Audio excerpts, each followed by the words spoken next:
today we're talking with Liquid, who lives in Vancouver, Canada. And Liquid, you've actually already reached financial independence, but you're still working, correct?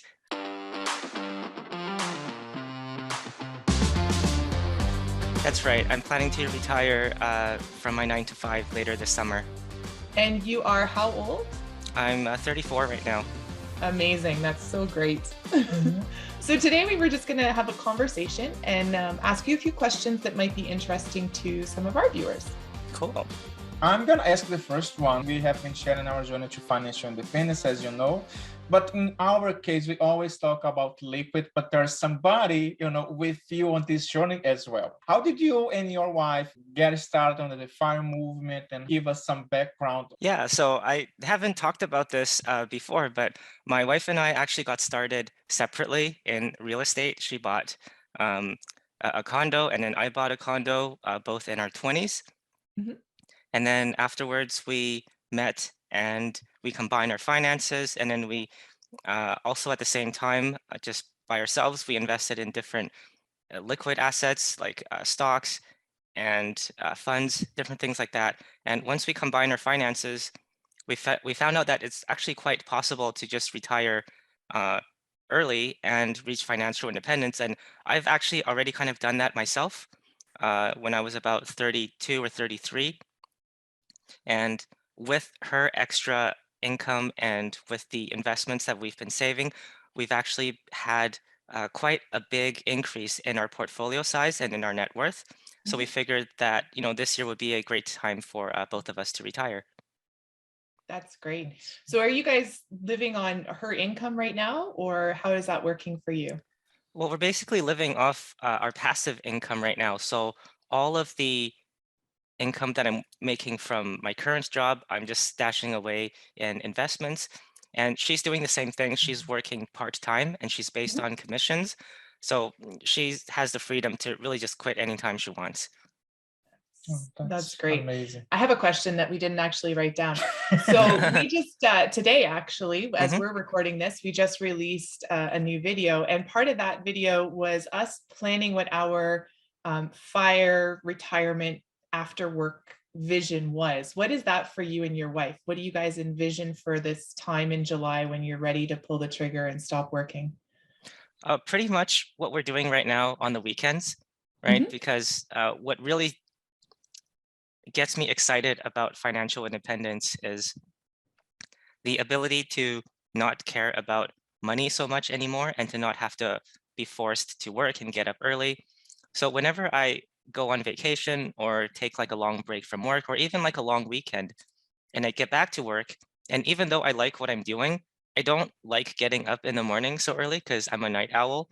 So being able to sleep in every day, I'm really excited about that, and being able to read a lot of books that I have a backlog of, and being able to just watch the shows that I wanted to watch, movies, play games, spend more time with my wife, go out for walks, all those things that we enjoy on weekends that we look forward to, like, all right, movie night, but then we can do that every day. So That's awesome. yeah, that's what I'm really looking forward to. Oh, perfect. Perfect. Thank you. Thanks for sharing that. We have the second question. I was actually looking at your blog, and I know that you recently released a new post where you talk about the $100,000 that you received per year on the passive income, which does include the property, the dividends, interest, and also rental income. Talking specifically about the properties that we have, what are some of the things that you consider when building up your, the passive income from the properties that you have? The main thing I look for is ease of maintenance, because I'm lazy.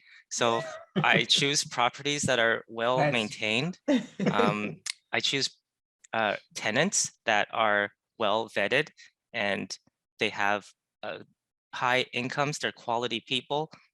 They are upfront with you and they're trustworthy. And once I think you get those two right, everything else is just smooth sailing from there. Excellent. And are you currently looking to increase your real estate investment portfolio? Not right now. I'm looking around the Vancouver market. It's too hot right now. It's like Yeah. nothing's affordable, and across Canada, same thing in Toronto. Prices have just gone parabolic, and I don't think this is a good time to be investing in Canadian real estate as an investor. But maybe like you guys have a place in Brazil, so that could be an option. Could There be we go. neighbors. Yeah, we can be neighbors. For sure. So you've already mentioned that you guys are going to pull the trigger in July of Mhm. 2022, right? 2022. Yeah. Yeah. So what kinds of things have you been using? What tools have you used to ensure that this is the time and this is you guys are going to be okay July of 2022 to pull the trigger and stop working? How have you kind of accounted for your money? We've basically been planning since like many years ago. I started planning this like 10 years ago. So I have the investments in specific vehicles that I need. So I look at my RSP and I plan out how I'm going to withdraw money from that when I retire. I look at my TFSA, and then I have some non-registered income as well. Plus I have the option side hustle that I'm doing. So all of that income plus the rental income is more than enough. And I give myself a 20% buffer as well. So that's more than enough to sustain our current lifestyle. And the reason we're going with this summer is because I think that's a really good time to finish the project that I'm working on currently at work. So once I finish a project, like that's usually a good time in the industry to either move on to a different company or, in my case, just leave the industry.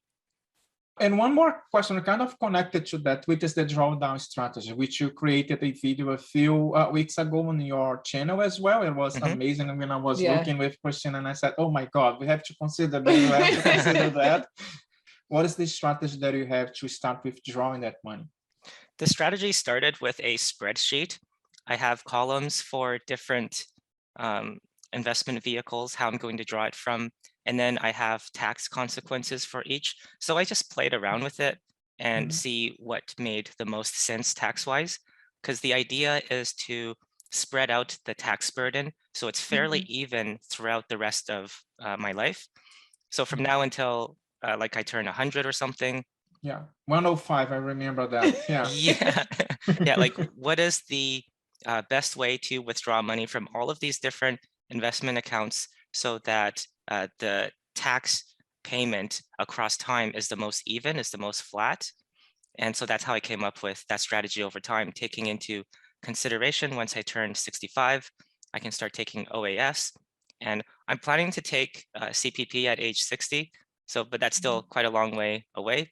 So once those income starts coming in, then I have to consider the tax implications of that, which is why it's not just the same withdraw percentage from each account the entire way through. Yeah.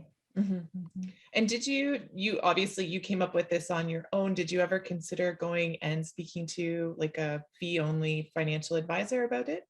Yeah, I've thought about it, and that's probably something we'll be looking at doing in the future.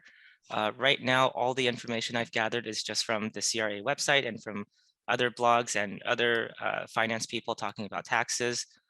So there's definitely some value in talking to like a fee-only advisor or a financial planner, just because there's a lot of blind spots that we all have. So that's probably, yeah, after I retire, that's something we'll look into. Excellent. That's perfect. I'm so excited for you. That's amazing. Yeah, definitely. I think it's worth it to become financially independent, and I recommend anybody who's watching this to go for it. Yeah, us as well. Yeah, yes, as well. Go for it. You can do it. If we can, I mean, you can as well. Yeah, and there's so many different ways you can go about it. People do it through just purely real estate, like the BRRR method. Some people just do it through purely index investing. Other people focus in on prioritizing a specific sector of the stock market, maybe the tech sector, and they go highly concentrated in that. Some people use like Web3 or cryptocurrency, and they make a lot of money that, and they become financially independent in a few years.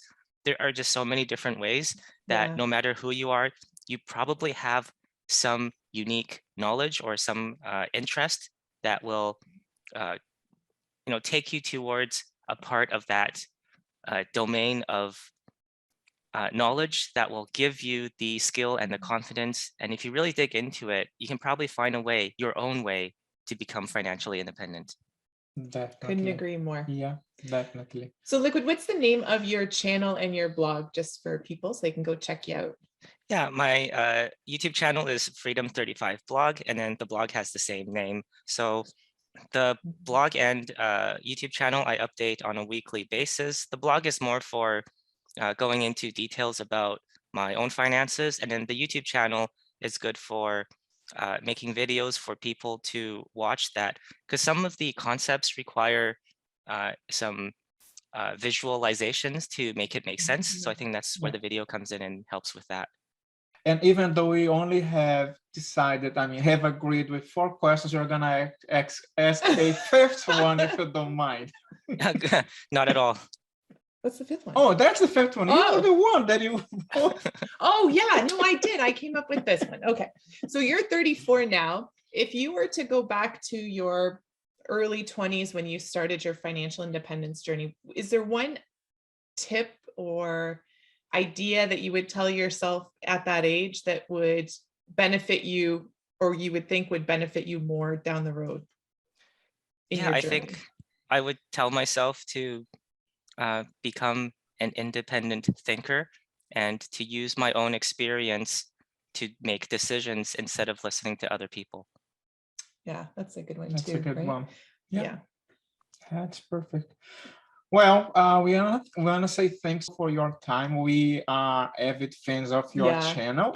Every time that I see, I hit the notifications and I know that you have a new video coming up, and we stop what we are doing and then, okay, it's time to go and watch. So thanks for your time. We appreciate it. And hopefully within the next years, we will be able to go to Vancouver and then definitely meet you guys in person. You'll be already FI and retired, and it's gonna be in the evening, and I will remember that, not early in the morning. Yeah, no problem. Oh, thanks. I appreciate that. Yeah, I really enjoy what you guys are doing as well. Let's stay connected. Sounds great. Perfect. Have a good day. You too. Bye. Bye.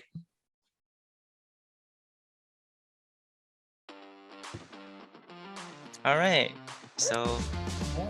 Those were surprise questions. I'm sorry. We wanted to surprise you with something. I hope it's okay. No, that's good. I've been asked those questions before.